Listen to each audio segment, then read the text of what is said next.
लगातार विधानसभा चुनाव नजदीक आते जा रहे हैं। तमाम पार्टियां अपनी तैयारियां कर रही हैं। उसी कड़ी में समाजवादी पार्टी भी लगातार युद्ध स्तर पर अपनी तैयारी कर रही है। विधानसभा शुकाबाद के ग्राम नौगटा में पहुंचे हैं एमएलसी डॉक्टर दिलीप यादव, संभावित प्रत्याशी भी है। तमाम कार्यकर्ता भी उनके साथ मौजूद है। जनता से भी सीधे बातचीत कर रहे हैं, जनता को जागरूक कर रहे हैं। तस्वीरों में आप साफ तौर पर देख सकते हैं किस तरह से जनता को यहाँ जागरूक किया जा रहा है। तो लोगों से भी पूछेंगे और जानने का प्रयास करेंगे कि आखिर जनता इस बार क्या चाहती है। तमाम कार्यकर्ताओं के साथ यहाँ डॉक्टर साहब पहुँचे हैं। पहले जनता से बात करते हैं। अम्मा, आज आपके गांव में कौन आया है? आज दीप ना क्या कहते हैं, कलेश। अच्छा अम्मा, क्या चाहती है इस बार? हम जी चाह रहे हैं गंजा था बाटे अब जीते जाए, कलेश जीते जाए। अगले जीत जाए। अच्छा, प्रत्याशी को किस तरह से सपोर्ट कर रही हैं आप लोग? जी जान तना क्या चू। अच्छा, आज आपके गांव में कोई आया है ना, आशीर्वाद देंगी? आशीर्वाद देंगी? हाँ। कैसे देंगी? यानी कि आशीर्वाद अम्मा का वोट में तब्दील होगा। वोट देंगी? वोट देंगी? वोट हाँ देंगी जय वोट मेरा। अच्छा, भाजपा सरकार से खुश नहीं है? ये क्या मिला आप लोगों को? साइकिल वाली जान तना क्या चू। साइकिल में वोट देंगी? साइकिल में जनता से बात की, सीधे पूछते हो, जानते हैं। एमएलसी साहब, आप लगातार सवेरे से कई गाँव का भ्रमण कर रहे हैं। किस गाँव में पहुँचे? सुबह से कितने गाँव को देख लिया? आपने सभी हमारी माताओं की बात सुनी। हम यहाँ नौगटा गांव में आए हैं, राजनीतिक गांव है और ये समाजवादी पार्टी का गांव है। पूरी तरह से कितना दुख प्रकट कर रही हैं कि खेत में गाय घुसी आती हैं, पशु घुसी आते हैं। जो ये पूरा परिवार किसान का डिपेंड रहता है खेती पर, खेती में पैदा होगा, उससे शादी करेंगे, मकान बनाएंगे, हारी बीमारी काम आएंगे, बच्चों को पढ़ाएंगे, वो सारा खत्म हो जाता है, इनका सपना चकनाचूर हो जाता है। और ये लोग दुखी हैं भारतीय जनता पार्टी की इस कारनामे से, महंगाई से, भ्रष्टाचार से। आपका कहना रसोई गैस कितनी महंगी हो गई है, किचन पूरी तरह से ऐसी हालात है, कोई रिश्तेदार आए तो भी चूल्हे पर रोटी नहीं करनी पड़ रही है। ऐसा ही है ना, रसोई गैस इतनी महंगी कर दी है, भ्रष्टाचार इतना जबरदस्त है, विकास के नाम पर कुछ है नहीं, खेत में कुछ हो नहीं रहा, तो लोग मजबूर हैं वोट देने को समाजवादी पार्टी की साइकिल को। देखो, कितने गांव में आपने भ्रमण किया, क्या कुछ कमियां निकल कर आई? 12 गांव घूमने थे हमने, करीब 8 गांव घूम लिए। 8वां गांव है ये, 4-5 गांव और रह गए। हम लोग घूम रहे हैं, जगह जगह यही निवेदन कर रहे हैं और सब लोग इस बात पर तैयार हैं कि जल्दी आए इलेक्शन और हम लोग वोट डालें साइकिल पे, अखिलेश जी को मुख्यमंत्री बनाएं, जिससे समाजवादी पेंशन भी चालू होगी, लोहिया ग्राम योजना के तहत विकास होगा, जनसमस्या ग्राम योजना के तहत विकास होगा। ये सारे जो विकास के काम है वो चलना शुरू हो जाएंगे। 108 नंबर, 102 नंबर ये शिथिल हो गई है एम्बुलेंस, ये भी पूरी तरह से चलना शुरू हो जाएंगी, जो माताएं बहनों को जरूरत पड़ती है। तो ये समाजवादी पार्टी के लोग जगह जगह गांव में घूम रहे हैं और ये देख रहे हैं कि जरूरत क्या है। तो जरूरत में यही महसूस हो रहा है कि सबसे ज़्यादा ज़रूरत इस समय है युवाओं को आगे आने की, लोगों को जगाने की, जागने की और जल्दी वोट डालने की, जिससे सरकार ये जाए भारतीय जनता पार्टी की, समाजवादी पार्टी की आए, अपने क्षेत्र में हम लोग सब लोग विकास करें। जैसे कि आपने बताया 12 गांव का टारगेट था, लेकिन 8 गांव में घूमे। सबसे ज्यादा लोगों की परेशानियां क्या निकल कर आई? सबसे ज्यादा परेशानी ये निकल के आई है, लोग यहाँ खेत से कुछ उपज पैदा नहीं कर पा रहे हैं। लोगों में सरकार तो ये कह रही है हमने किसानों की आय दोगुनी करी, किसानों के खाते में पैसा जा रहा है। किसान की आय कहाँ से दोगुनी कर देंगे? इनको किसानों को अपनी फसल की उपज का मूल्य नहीं मिल पा रहा, उपज नहीं मिल पा रही है, दोगुनी कैसे हो जाएगी? ये सब बता देंगे दोगुनी कहाँ? दोगुनी किसी की हुई है? किसी की नहीं भाई। दोगुनी कहाँ से? फसल जो मिलनी चाहिए।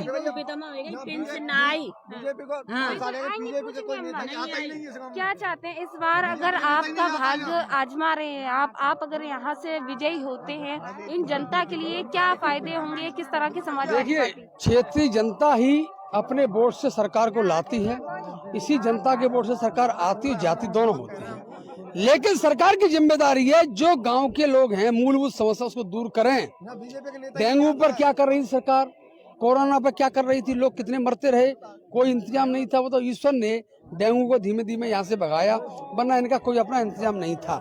प्लस गांव में उपज पैदा नहीं हो पा रही, और इनने गौशाला खोल रखी है, कहीं कोई ऐसा इंतजाम नहीं है। रात को दिन में ये लोग खेत रखाते हैं बेचारे, टॉर्च ले लेके भागते हैं, लेकिन फिर भी खेत में फसल नहीं कर पाए। 1 घंटे के लिए घुस जाता है पशु, सब खत्म कर देता है उनका, उसके सपने पूरी चकनाचूर हो जाते हैं। इसीलिए मैं कहना चाहूँगा समाजवादी पार्टी को मौका मिल रहा है और समाजवादी पार्टी को मौका मिलेगा उसके बाद जो किसान की समस्या है, नौजवानों की समस्या है, बेरोजगारी की समस्या है, छात्रों की समस्या है, वो पूरी तरह से दूर की जाएगी। मौजूदा सरकार कहती है हमने बहुत विकास किया, सड़कों के जाल बिछा दिए, आपको यहाँ कहीं दिखी? आप तो लगातार मुझे तो कोई सड़क का ऐसा जाल नहीं दिखाई दे रहा। जो सड़कें बनी समाजवादी पार्टी के सब वही सड़कें हैं, अन्य कोई सड़क नहीं बनी है, कहीं कोई सड़क नहीं बनी है। हम जगह जगह घूमे, किसी ने नहीं पता सड़क बनी है। जो सपा का समय था वो विकास समय के समय हुआ था, वही विकास, अन्य कोई विकास यहाँ नहीं हुआ। जनता का किस तरह से स्नेह और प्यार मिल रहा है? जनता पूरा सपोर्ट करने को तैयार है, हर वर्ग का तैयार है। मैं पहली बार देख रहा हूँ दलित समाज का सपोर्ट बहुत मिल रहा है। दलित समाज, ओबीसी की हर बरादरी, तो सब ब्राह्मण लोगों का बहुत सपोर्ट मिल रहा है। ये बंटू शर्मा जी हमारे साथ हैं, साड़ूपुर के प्रधान जी हैं, जिला पार्टी समाजवादी पार्टी के उपाध्यक्ष भी जिले के, पूरा साथ दे रहे हैं। कुलदीप जाट हैं वो साथ दे रहे हैं, हमारे सैली से आदर जाट है वो साथ दे रहे हैं, राजवीर राठौर साथ चल रहे हैं, हमारे मुस्लिम भाई सब चल रहे हैं। पूरी तरह से सबका सब समाज का सपोर्ट मिल रहा है। वो इसीलिए हर आदमी बच्चों को सुखी देखना चाहता है, बच्चों को पढ़ाना चाहता है, किसान खेत से उपज करना चाहता है और अपना सुरक्षित तरीके से रहना भी चाहता है। इनके समय में तो दुखी हर वर्ग है, किसान भी दुखी है, नौजवान दुखी है, महिलाएं दुखी है, छात्र दुखी है, छोटा व्यापारी दुखी है। ये लोग पूंजीवादी लोग हैं, पैसे वाले हो जाएं, छोटे गरीब गरीब रहें, ये इनकी सोच है। ये इनकी सोच समाजवादी पार्टी पूरी नहीं होने देगी। क्या विकास भाजपा का अंतिम छोर तक पहुंचा? आप तो गाँव पूरी तरह से ये समाजवादी पार्टी का मैसेज हम हर एक तक पहुंचा रहे हैं। भाजपा की नीतियों को सब लोग समझ चुके हैं, जल्दी ही जवाब चुनाव में मिल जाएगा पूरी तरह से। बिल्कुल। तो ये थे संभावित प्रत्याशी जो लगातार 12 गाँव का सर्वे कर रहे हैं। 12 गाँव जिसमें 8 गाँव से जनता से पूछेंगे और जानने का प्रयास करेंगे। तो लगातार समाजवादी पार्टी जिंदाबाद, समाजवादी पार्टी जिंदाबाद। आप देख सकते हैं किस तरह से एमएलसी साहब को किस तरह से सपोर्ट मिल रहा है।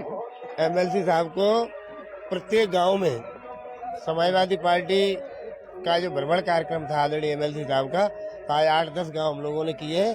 सभी गांव में एमएलसी साहब को 100% समर्थन मिल रहा है और एक वोट दे के सभी समाजवादी साथी आदरणीय एमएलसी साहब को 2022 में विधायक बनाएंगे और अखिलेश भैया की सरकार बनाएंगे। डॉक्टर दिलीप यादव जिंदाबाद, जिंदाबाद, जिंदाबाद। अच्छा, मौजूदा विधायक कौन है यहाँ के? मौजूदा विधायक तो पता ही नहीं चल रहा है। उनका कार्यकाल शासन कैसा रहा? मुकेश वर्मा जी 5 साल होने जा रहे हैं, कहीं भी दिखे नहीं। न उनकी सरकार का कोई काम ग्राउंड पे दिखा, न कोई उनने कोई सड़क या कोई विकास के कार्य कराए। तो वो तो पूरी सरकार और मुकेश वर्मा जी दोनों विफल रहे पूरी तरह से 100%। आगामी 2022 में आदरणीय अखिलेश जी राष्ट्रीय अध्यक्ष जी के नेतृत्व में समाजवादी पार्टी की सरकार बनेगी और शुकाबाद क्षेत्र से आदरणीय एमएलसी साहब विधायक होंगे। तो ये तस्वीरें देख रहे हैं, हम जनता से भी पूछने का प्रयास करेंगे कि आखिर जनता क्या चाहती है, जनता के मन में क्या है और तमाम कार्यकर्ता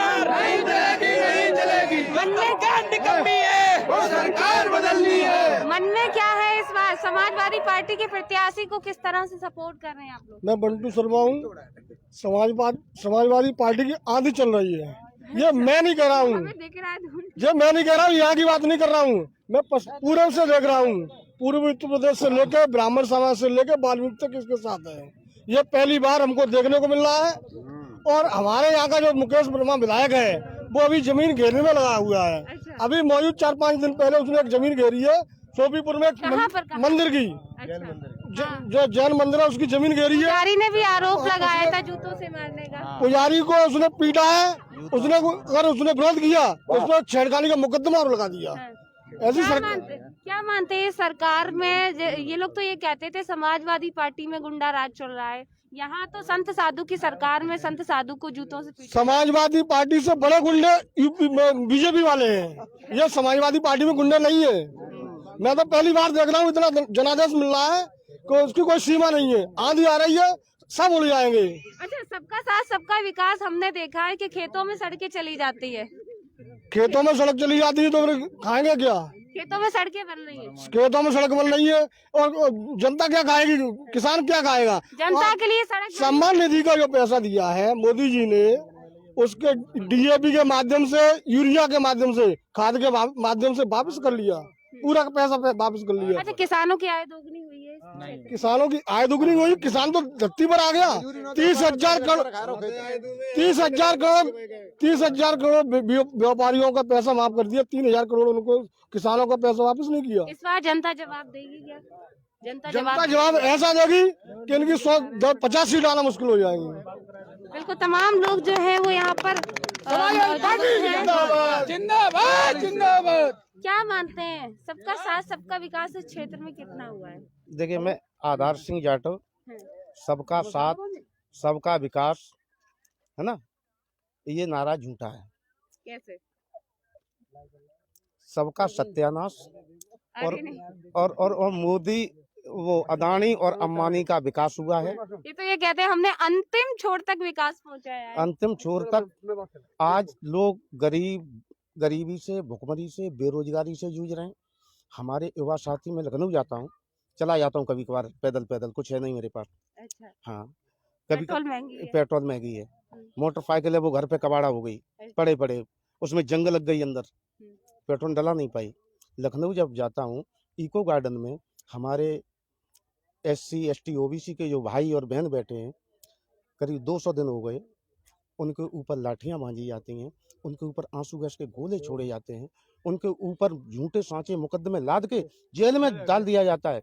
जो लोग कहते हैं बेटी पढ़ाओ बेटी बचाओ, वो लोग बेटियों का वह हाथ तोड़ देते हैं। शायद आपने भी देखा होगा, आप तो मीडिया के कर्मी हैं।